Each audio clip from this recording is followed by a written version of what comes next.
भगवान शंकर की मूर्ति का मूलता नहीं है, भगवान शंकर के शिवलिंग की मूर्ता है।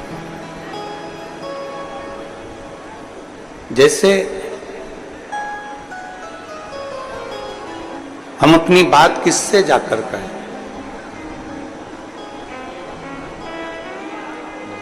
हम किससे अपने मन की बात कहें, किससे अपनी जाकर मन के हृदय की बात कहें,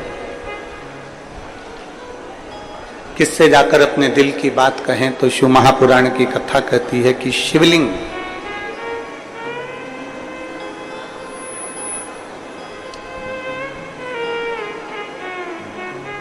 भगवान शंकर के शिवलिंग के पास में पहुंचकर, और जब हम शिवलिंग के नजदीक में पहुंचे तो हमारी हृदय की तरंगे, हमारे मन की तरंगे भगवान तक पहुंचे।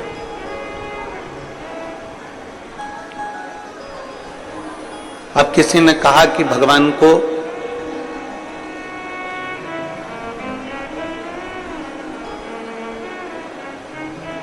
पुकारने के लिए या भगवान को अपनी बात बोलने के लिए क्या बहुत तेज चिल्लाकर बोलना पड़ता है?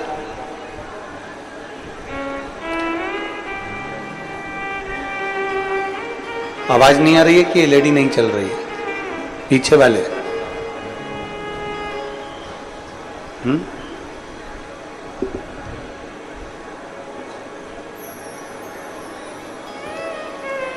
भगवान को रिझाने के लिए क्या हमको बहुत तेज बोलना पड़ता है? भगवान को रिझाने के लिए क्या हम बहुत चिल्लाकर बोलें?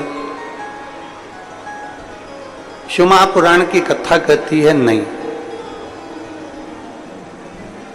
जैसे एक सेठानी किसी नौकरानी को डांट दे,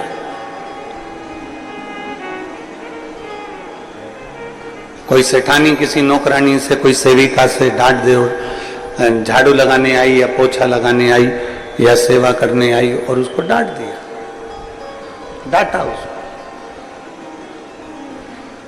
तो वो जो नौकरानी रहती है, वो सेविका जो रहती है, सेवा करने वाली होती है, झाड़ू लगाने वाली हो, बर्तन वाले हो, कोई आदिक आदिक हो, सेवा करने वाली जो सेविका हो, जिसको डांटा गया है, जिसको डांट दिया है, वो पोछा लगाते लगाते, झाड़ू लगाते लगाते थोड़ा थोड़ा बुदबुदाती रहती है। देखा है आप लोगों ने? कोई सेठानी अगर किसी को डांट दे, कोई नौकरानी आदि, कोई सेविका को, कोई सेवा वाले को, तो वो धीरे धीरे धीरे धीरे धीरे धीरे अंदर ही अंदर बुदबुदाती रहती है, बुदबुदाती रहती है। इतने में सेठानी उससे पूछती है, क्या बोल रही है तू? ये मत समझना कि मैं जानती नहीं हूं, मैं समझती नहीं हूं।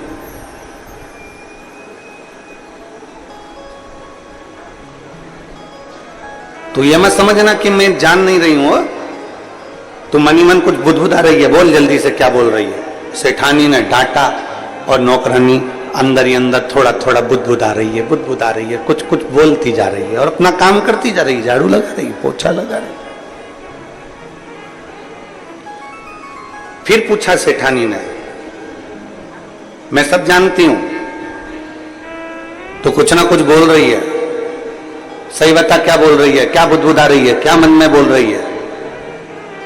पर नौकरानी बताती नहीं, सेविका बताती नहीं, चाकरी बताती नहीं कि मैं क्या बुदबुदा रही हूं। शिव महापुराण की कथा कहती है कि तुम भी भगवान के मंदिर में जब पहुंचो तो बहुत बहुत चिड़चिड़ कर नहीं, बहुत चिल्ला कर नहीं, जैसे एक सेविका, एक नौकरानी बुदबुदाती रहती है, बुदबुदाती रहती है और सेठानी कहती है मैं सब जानती हूं, उसी तरह भगवान के मंदिर में पहुंचकर जब हृदय से आप भगवान शंकर को धीरे धीरे धीरे धीरे कहेंगे तो शिव भी कहते हैं कि मैं सब जानता हूं, तेरे हृदय की दशा को मैं पहचानता हूं,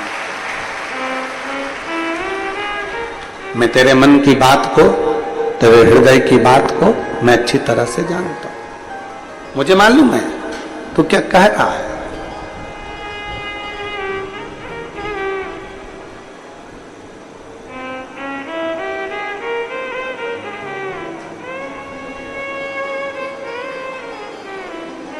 शंकर भगवान के नाम के आगे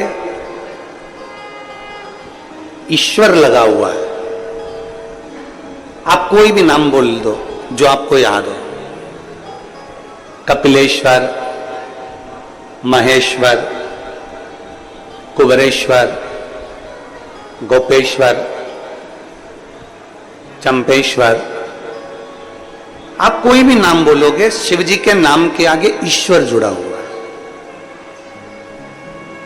किसी भी नाम का आप उच्चारण कर लीजिए। शिव महापुराण की कथा कहती है कि भगवान शंकर का कोई भी नाम पुकारोगे, आप अक्षेश्वर बोल लो, आप लक्षेश्वर बोल लो, आप अग्निश्वर बोल लो, आप पिपलेश्वर बोल लो, कपिलेश्वर बोल लो, कुबेरेश्वर बोल लो, तुम्हारी मर्जी पड़े, जिस नाम को तुम्हें पुकारना पुकारो, उसके पीछे ईश्वर लगा होगा। इसका मतलब क्या?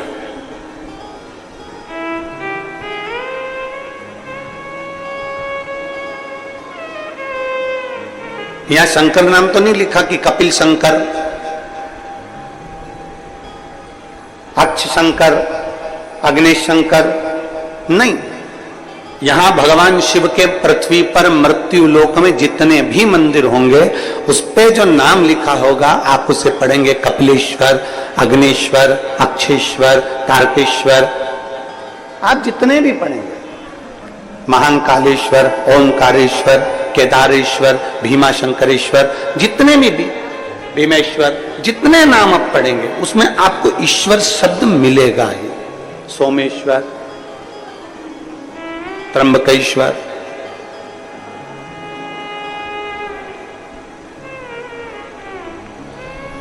ऐसा कोई शिव का नाम नहीं जिसमें ईश्वर शब्द नहीं जुड़ा। क्यों? किस लिए? वो ईश्वर शब्द का संबोधन किस लिए? क्यों? राम जी के नाम के आगे कोई ईश्वर शब्द नहीं लिखा, भगवान श्री राम। भगवान कृष्ण के आगे कोई ईश्वर शब्द नहीं लिखा, भगवान श्री कृष्ण। भगवान नारायण के नाम के आगे ईश्वर शब्द नहीं, भगवान श्री नारायण। भगवान श्री हरि। केवल एक शिव ऐसे हैं जिनके नाम के पीछे ईश्वर शब्द जुड़ा हुआ है। कुंदेश्वर, अक्षेश्वर, अग्नेश्वर, पिपलेश्वर, केदारेश्वर, महाकालेश्वर, ऐसे ओमकारेश्वर, कुबेरेश्वर, ईश्वर शब्द जुड़ा हुआ। ईश्वर शब्द से मतलब क्या? जितने लोग भारत की भूमि के ही नहीं, विदेश में भी बैठकर अगर आस्था चैनल के माध्यम से जो शिव महापुराण की कथा सुन रहे हैं, आपके बच्चे भी एक दिन आपसे प्रश्न कर सकते हैं कि ये सारे भगवान के नाम राम जी है, कृष्ण जी है, पर शंकर जी के जितने मंदिर जाओ उसके नाम के आगे ईश्वर क्यों जुड़ा होगा? ईश्वर क्यों जुड़ा? किस लिए? क्या कारण है जो ईश्वर नाम जुड़ा हुआ है? तो कहा,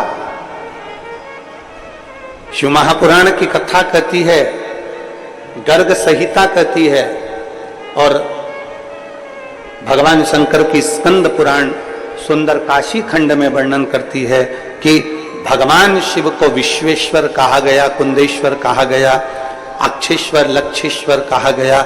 ईश्वर शब्द से मतलब ये होता है कि भगवान शंकर के शिवलिंग के पास जब कोई मनुष्य पहुंचता है, वो अपने मुख से कुछ कह पाए ना कह पाए, पर जैसे ही शंकर के शिवलिंग के करीब में पहुंचा या शंकर के शिवलिंग के सामने से भी निकल गया, तो भी शंकर उसके हृदय की बात समझ जाते हैं और उसका भंडार भर देते हैं। ईश्वर शब्द ही वह शब्द है।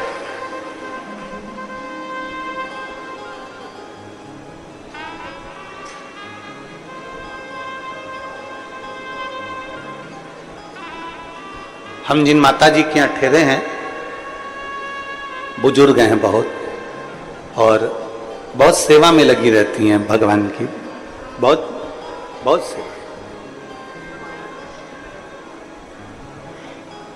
और उनकी भक्ति के कारण उनके चेहरे का तेज भी बहुत। बुजुर्ग है वो।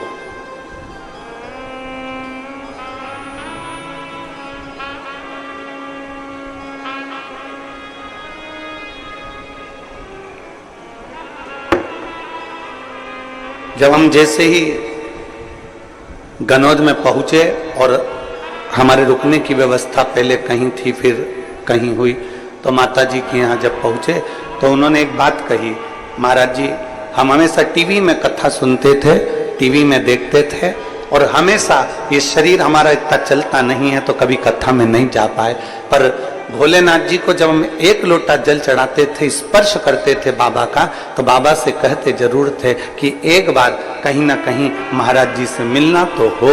हमें नहीं मालूम था कि भोलेनाथ इतनी जल्दी कृपा कर देंगे और यहाँ आ जाएंगे। आप जरा समझिएगा, जरा प्रसंग का स्मरण करिएगा। राम जी के नाम के आगे श्री राम भगवान लिखा, भगवान कृष्ण लिखा, भगवान श्री नारायण लिखा, भगवान श्री हरि लिखा, भगवान इंद्र लिखा, सारे देवताओं के नाम के आगे ईश्वर शब्द का संबोधन नहीं आया, पर शिव शब्द, शंकर भगवान के जितने नाम आए, कुंदेश्वर, कपालेश्वर, महाकालेश्वर, ओंकारेश्वर, कुबरेश्वर, जितने भी शब्द आए उसमें ईश्वर शब्द को जोड़ा। किस लिए? और जितने कथा सुन रहे हैं आस्था चैनल के माध्यम से, जितने कथा सुन रहे हैं फेसबुक यूट्यूब के माध्यम से, और जितने कथा सुन रहे हैं इस नए रायपुर गनौत की पवित्र भूमि पर, बहुत ध्यान देना कथा की ओर, बहुत स्मरण करिएगा कथा की ओर। ईश्वर शब्द जुड़ा। कई बार हमने कथा के माध्यम से कहा, शंकर भगवान के मंदिर के अंदर नहीं जा सकते, मत जाओ। शिव जी को एक लोटा जल नहीं चढ़ा सकते, मत चढ़ा। पर इतना तो करो कि शंकर भगवान के शिखर का दर्शन तुमको हो जाए। ये भी नहीं कर सकते तो इतना तो करो कि शंकर जी के मंदिर के सामने से निकलकर चले जाओ। मंदिर के सामने से निकलकर जाने में भी क्या फल मिल सकता है?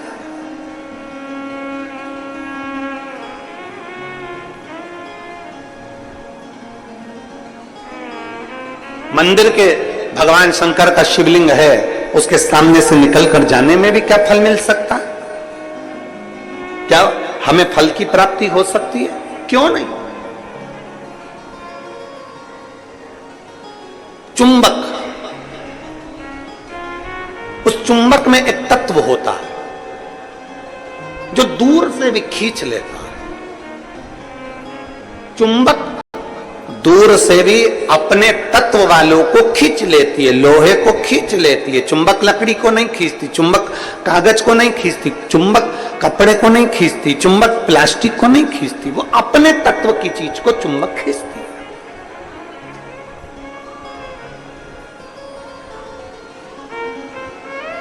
चुंबक अपने तत्व की चीज को खींच रही है। शिव महापुराण की कथा में, लिंग पुराण की कथा में, स्कंद पुराण की कथा में, भगवान शंकर का वर्णन करते हुए नर्मदा पुराण की कथा में स्पष्ट किया गया, अगर 500 मीटर की दूरी पर भी अगर शंकर का मंदिर है, 500 मीटर की दूरी पर भी अगर शिव का मंदिर है और आप वहां से निकल कर जा रहे हो, आप वहां से निकल कर जा रहे हो और आपको मालूम है कि मंदिर यहां शंकर का है, और आपने स्मरण कर लिया कि मैंने सुना है यहां एक शिव मंदिर है, पुराना है, बहुत पुराना है। गाड़ी से जा रहे थे, किसी ने कह दिया यहां एक बहुत गला पकड़ रहा है, यहां एक बहुत पुराना शिव मंदिर है। किसी ने कह दिया कि यहां पर एक बहुत पुराना शिव मंदिर है, और आपके स्मरण में आ गया कि यहां बहुत पुराना शिव मंदिर है, और आपके हृदय में आ गया मैं भी कभी दर्शन करूंगा। यहां बहुत पुराना शिव मंदिर है, शिवालय है, मैं भी कभी दर्शन करूंगा। आपकी चित्तवृत्ति में आ गया यहां बहुत पुराना शिवालय है, मैं भी कभी दर्शन करूंगा। बस आप कभी उस शिवालय में नहीं गए, आप कभी आपने उस शिवालय का दर्शन नहीं करा, आप कभी उस शिवालय तक नहीं पहुंचे, आप कभी शिवालय में दर्शन करने नहीं पहुंचे, पर आपकी चित्तवृत्ति में आ गया कि यहाँ 500 मीटर की दूरी पर, 1 किलोमीटर की दूरी पर 1.5 किलोमीटर की दूरी पर एक शिवालय है, बस तुम्हारे हृदय में आया। जैसे ही आया, तुमने कुछ वहां नहीं पहुंचे, तुमने वहां पहुंचकर प्रणाम भी नहीं करा, फिर भी तुम्हारे दिल में अगर कुछ तुमने भगवान शंकर से उसी समय जैसे सुना वैसे तुमने शिव से कह दिया, तो वो शंकर तुमको मैग्नेट की तरह, चुंबक की तरह उस बात को खींच ही लेते हैं।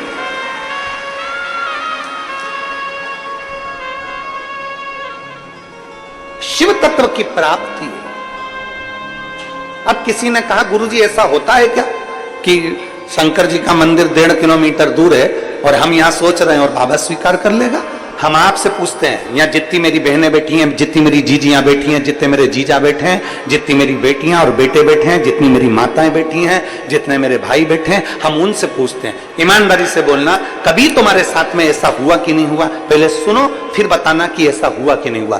कभी तुमने सुना होगा, कभी तुमने विचार करा होगा, कोई चीज तुम घर में बैठे बैठे विचार कर ली, मुझे मेरी मौसी की याद आ रही है, या मुझे मेरे मामा की याद आ रही है, या मेरे पिताजी की याद आ रही है, या मेरी बहन की याद आ रही है, या मेरे भाई की याद आ रही है, या मेरे पास में मेरी मौसी की लड़की रहती थी उसकी याद आ रही है। जैसे ही तुमने याद किया, 1 दिन में, 2 दिन में, 24 घंटे में, 48 घंटे में, या 1 दिन के अंदर, या किसी ना किसी रूप में, या तो फोन उसका आ गया, या पत्र उसका आ गया, या उससे मिलना हो गया, या फिर उसका कोई खबर आ गई, ये हुआ होगा, आपके साथ में भी हुआ होगा। आपने याद किया और वो कहीं ना कहीं 1 दिन में, 5 दिन में, 7 दिन में, 4 दिन में, 3 दिन में उससे मिलना हो गया, या उसकी फोन पे बात हो गई, और मिलते से तुमने कहा भी मैंने 3 दिन पहले तुम्हें याद करा था, 3 दिन पहले ही मैं बात कर रही थी, 1 हफ्ते पहले मैंने तुम्हें याद किया था, 15 दिन पहले ही हमारी बात हो रही थी, हम सोच रहे थे, हम आपके लिए विचार कर रहे थे, जरा विचार करिए। बस तुमने सोचा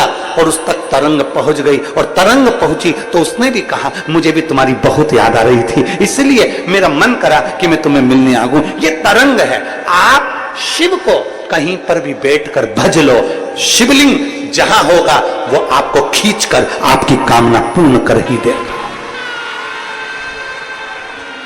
जहां होगा।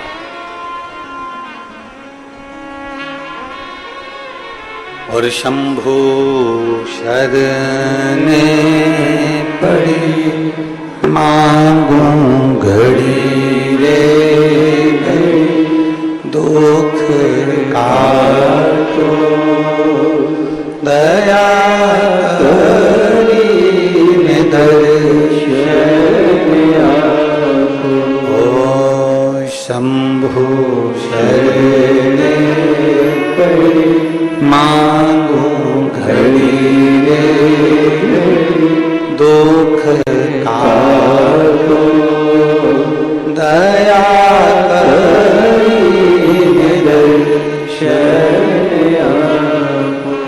आप जहां बैठकर बोलोगे, जहां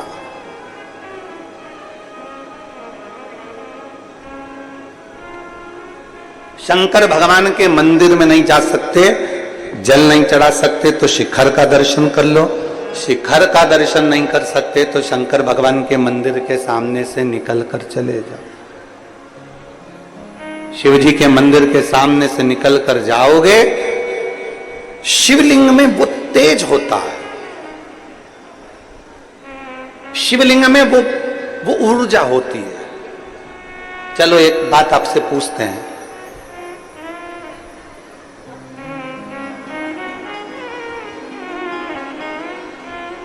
शंकर जी के मंदिर में जो शिवलिंग होता है, आपने कभी सुना होगा कि नहीं सुना होगा हमको नहीं मालूम। शिव जी के मंदिर में जो शिवलिंग होता है उसको ज्योतिर्लिंग कहते हैं कि नहीं कहते? बोलो, जम के बोलो। कहते हैं ना?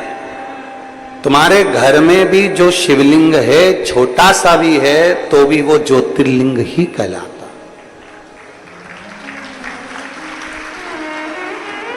तुम्हारे घर के पास में जो शंकर जी का शिवलिंग है, मंदिर है, उसमें जो शिवलिंग है वो भी ज्योतिर्लिंग ही कहलाता।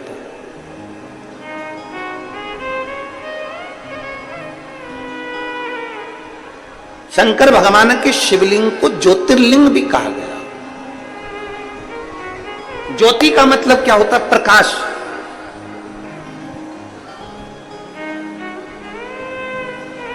ज्योति का मतलब क्या होता है? ऊर्जा, प्रकाश। ज्योति का मतलब क्या होता है? अंधकार को मिटाकर उजाले की ओर लेकर जाना।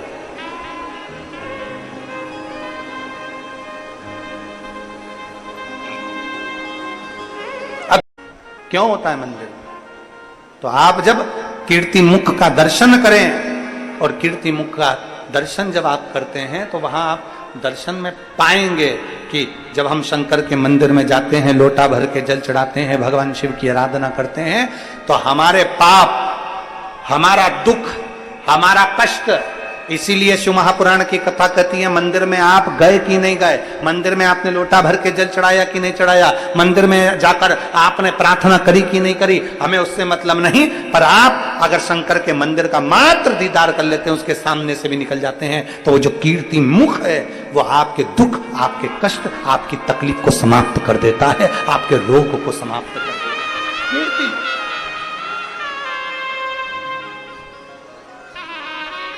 भगवान शिव ने वर दे दिया। वर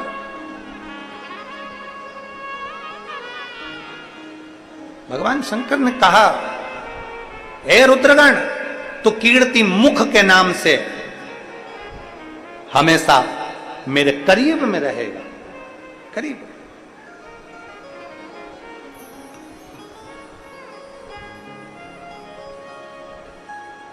कभी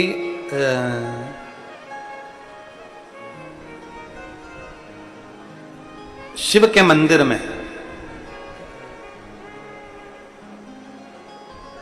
भगवान शंकर के मंदिर में कभी डॉक्टर आपको कह दिया शरीर में बहुत गठान हो गई है, बच्चादानी में गठान हो गई है, या शरीर के किसी अंग में गांठ हो गई है, एक पत्र है,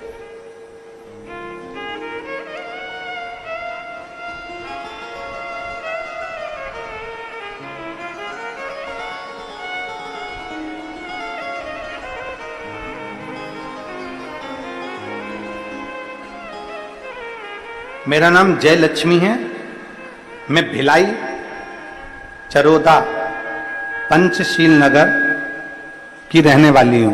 कहीं बैठी हो तो हाथ हिला सकती हैं। हाँ ठीक है, दिख गए। आ जाओ, एक बेलपत्र लेकर चले जाना, आ जाइए। मेरा नाम जय लक्ष्मी है, मैं भिलाई चरोदा पंचशील नगर में रहती हूं। भोले बाबा का मैं क्या गुणगान करूं गुरुदेव। 2017 से मैं बहुत तबीयत खराब हो गई, डॉक्टर को दिखाया तो पता चला कि 2017 से मेरे बच्चेदानी में गांठ हो गई। ऑपरेशन के लिए कहा, तब ऑपरेशन के लिए जब कहा गया, तब ऑपरेशन का सुनकर मेरा मन बड़ा दुखी हो गया और मैं क्या करूं। तब 2017 में आपकी पहली बार कथा श्रवण करी और 2017 से कथा सुनते हुए शंकर को जल चढ़ाना प्रारंभ करा। चढ़ा हुआ जल शंकर जी का नंदी के पास बैठकर पीना प्रारंभ करा, बेलपत्री को खाना प्रारंभ करा। डॉक्टर को दिखाया, दवाई लेती और कुंदकेश्वर महादेव के नाम से खाती। आपने कहा था कि जब भी दवाई अगर शरीर में ना लगे तो कुंदकेश्वर महादेव के नाम से खाना प्रारंभ करो। डॉक्टर को जरूर दिखाओ। आप कहते हो कि डॉक्टर शिव का एक रूप होते हैं, इसलिए मैंने डॉक्टर को भी दिखाया और दवाई भी ली और आपके द्वारा बताया गया शंकर का चढ़ा हुआ जल और बीच में दुर्वा का प्रयोग, जैसा कि आपको वर्णन हो कि एक दुर्वा, मात्र एक दुर्वा, और अगर मिल जाए वो दुर्वा और प्रदोष का यदि दिन हो तो शंकर भगवान के शिवलिंग में, शंकर भगवान के शिवलिंग पर जब आप बेलपत्र समर्पित करने के लिए जाएं, तब दुर्वा एक बेलपत्री के साथ में सीधी रखकर अशोक सुंदर वाली स्थान का स्पर्श कराकर शंकर भगवान के शिवलिंग पर डंडी का मुख, दुर्वा की भी डंडी का मुख और बेलपत्री की डंडी का मुख भी जहां से जल बहता है उस ओर हो और वो समर्पित कर दी जाए। कुंदकेश्वर महादेव का नाम लेकर वो दुर्वा और बेलपत्री उठा ली जाए। सबसे पहले दुर्वा खाई जाए और उसके बाद में बेलपत्री को खाया जाए। दोनों का प्रयोग, दोनों को खाओ। लगभग 2-3 प्रदोष लगातार करिए और फिर चौथे प्रदोष में जाकर डॉक्टर के कहे अनुसार सोनोग्राफी करवा कर देखिए, अगर गांठ होगी शरीर के अंदर तो वो धीरे धीरे गलना प्रारंभ हो गई होगी और वो गठन कर लेगी। चाहे वो गांठ कहीं पर भी शरीर में, वो धीरे धीरे गलना प्रारंभ। एक दुर्वा, एक बेलपत्र, मैंने बाबा पर चढ़ा हुआ जल पीना चालू करा, दुर्वा खाना प्रारंभ करी, बेलपत्र खाना प्रारंभ करा। जो 2017 से गांठ थी, डॉक्टर बार बार ऑपरेशन का कर रहे थे, बाबा की कृपा से ऐसी कृपा हुई कि मेरी सोनोग्राफी में से गठान गायब हो गई और गठान नहीं रही, वो गांठ गल गई। वो गांठ